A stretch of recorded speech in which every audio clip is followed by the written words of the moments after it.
Hi, Embracing Only podcast family. This is Archita. We are introducing impact moments, actionable insights that highlight the best and powerful learning moments and wisdom from our past episodes of incredible guests. In this highlight reel, you'll hear leadership lessons from a combat veteran, taking action to be anti-racist, mastering workplace negotiations, leveraging your uniqueness for success. We'll take a topic and break it down in a short, snappy episode. So click on the link in the show notes to continue listening to these impact moments with our amazing guests.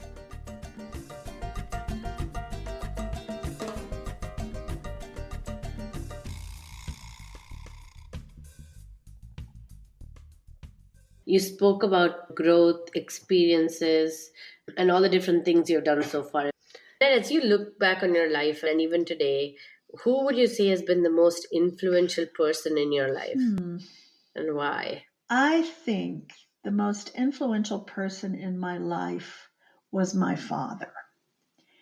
And the reason was he was always very confident. He was good at reinventing himself. He was military for 21 years. Then he retired and ran a gas station. And then he became he only had an 8th grade education, and he started the ROTC department at a college. And then he became a realtor and became president of the board of realtors. And then he became state commander of the Disabled American Veterans. And he did everything he could to help people who needed help. And although he and I came from very different worlds, because he grew up during the Depression and I grew up in a very privileged state because he had made money in real estate and so on. So I had a much more privileged upbringing. I just saw what he did for other human beings, for people in his family. And that really inspired me. So I would have to say it's my father. That's wonderful. It's so interesting because as you mapped out all the different journeys he took, I can see a lot of that in you because nothing phases you and you've taken so many different journeys yourself. Yeah, I've never quite understood why people are afraid to step out. If there's something you want to do, just go do it. I mean, it's not the end of the world. If it fails, it fails, but it certainly fails if you never do it. Annette, that gave me chills. It certainly fails if you never do it. That's so true. We're just so fearful sometimes to even give something a chance that we let that fear be all encompassing. But we've failed ourselves if we have not even given it a chance. Thank you for that. You mentioned when you were in a wheelchair, you had a different perspective. You're a really active person. How did your time in the wheelchair shape your perspective on everything that you've accomplished and what it is that you want to accomplish as you worked your way out of the wheelchair? And you had the opportunity to do that, and you were lucky enough to be able to do that for yourself. It held me back, and I felt sorry for myself. I really did. Right on the Mediterranean, right on the beach for 3 years, and I never once got to put my feet in the water or walk on the sand. So, yeah, enough of that. It's only so much self-pity that a person can endure, and then it gets to be really awful. I just figured, do what you can do. And what have you not accomplished that you'd like to accomplish? And I had always wanted to be a screenwriter. I've always been interested in film. And I worked on trying to create a documentary years ago. And that was interesting. Didn't get too far out of the gate with it, but had some wild experiences. And I hadn't really gone all the way with it yet. So I thought, well, let me just explore this and see if it's something that I want to do. So I did a retreat in France last April. It was a beautiful, it was the Rockabirdie retreats. And I met some really interesting people and mentors. And so I'm going down that direction now because it's Yeah. something I've always wanted to do. I'm working on a screenplay about my experiences with Yalda, the Afghan girl, right now. And it may get made into a film, it may not. I don't. I think that's one thing that I've learned over the years is you can try really hard to get a project off the ground and it might never happen.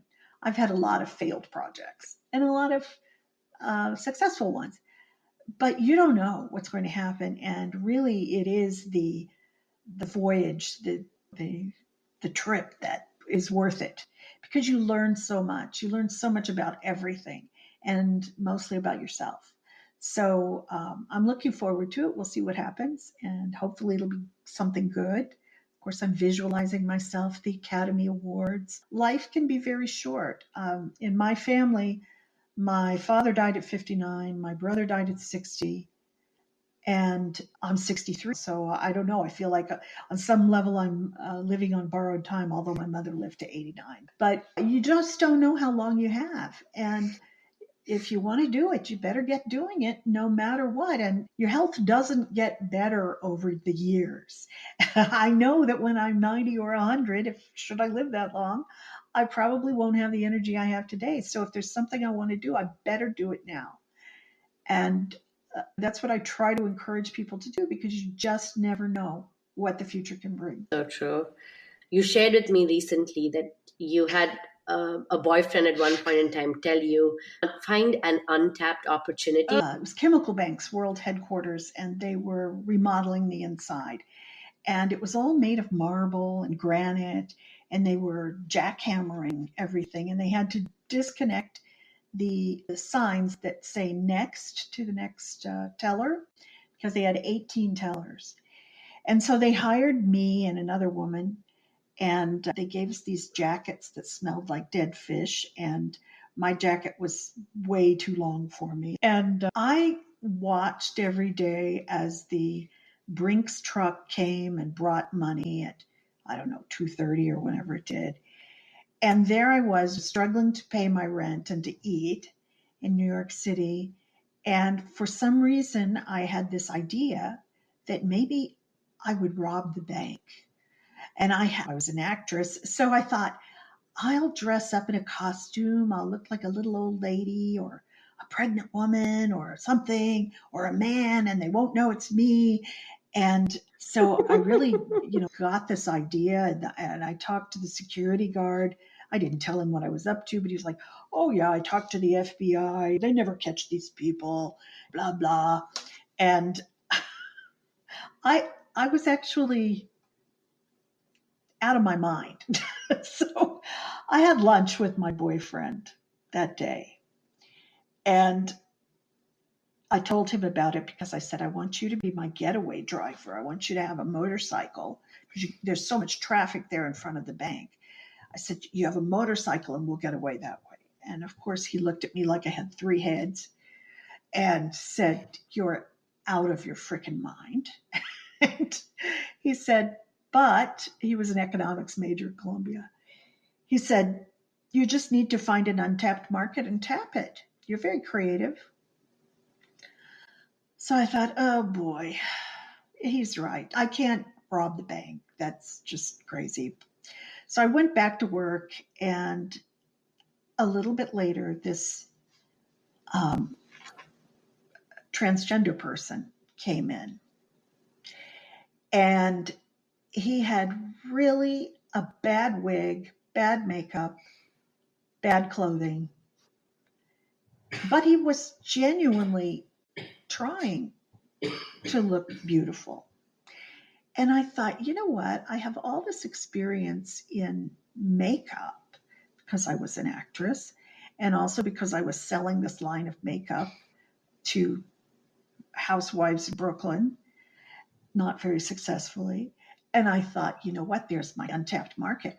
I will sell makeup to cross dressers and transgender people.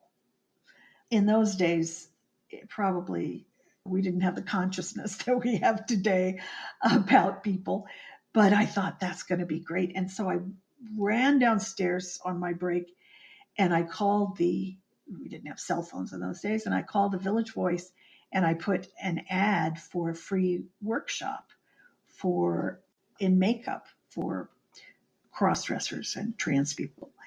And because if it's a free workshop, then they will publish it for free. And I got so many calls. I got calls from men as far away as Japan and Europe. My phone would not stop ringing. And I realized I did the first makeup workshop, and none of the men came dressed as women. They all came dressed as men. And then one person went into the bathroom and changed and came out, and I did the demonstration on him. And I realized that all I had to do to destroy this person was to say, "You're one ugly broad. You're not pretty at all." And I realized that I had given men that power my entire life, that I had allowed myself to be destroyed. So it was really transformative for me, that workshop. I learned so much about what it means to be a woman and how this facade has nothing to do with it.